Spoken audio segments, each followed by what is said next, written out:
Class 10th science NCERT का बेटा ये एक तो प्रबल अम्ल और एक दुर्बल अम्ल दोनों टॉपिक हैं। यहाँ से यूपी बोर्ड एग्जाम में बहुत ज़्यादा आने के चांस होते हैं इन दोनों टॉपिक के। बड़े ही आसान तरीके से बता रहा हूँ आपको, 2 मिनट में याद हो जाएगा। कुछ नहीं करना, बस कम और ज़्यादा, कम पूर्ण और बहुत कम, दो वर्ड से दोनों चीज़ याद हो जाएंगी। जैसे प्रबल अम्ल होता है, प्रबल अम्ल किसको कहते हैं? बे अम्ल जो जल में पूर्ण वियोजित होकर हाइड्रोजन आयन देते हैं। हाइड्रोजन आयन का मतलब एच ऋणायन, ठीक है, प्रबल अम्ल कहलाते हैं। जैसे HCl और H2SO4। HCl हाइड्रोक्लोरिक अम्ल और H2SO4 सल्फ्यूरिक अम्ल। H2SO4 सल्फ्यूरिक अम्ल, ये दोनों क्या है बेटा? प्रबल अम्ल है।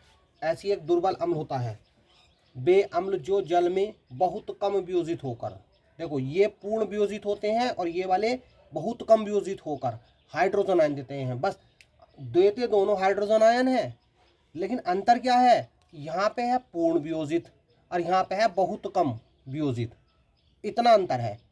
हाइड्रोजन आयन देते हैं। जैसे एग्जाम्पल है इसका एसिटिक अम्ल CH3COOH और हाइड्रोजन सल्फाइड H2S।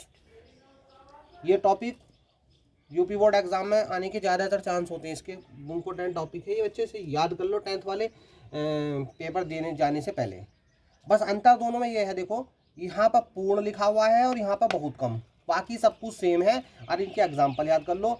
प्रबल अम्ल का एग्जाम्पल HCl है और H2SO4 है, और दुर्बल अम्ल का जो एग्जाम्पल है एसिटिक अम्ल CH3COOH और हाइड्रोजन सल्फाइड है H2S।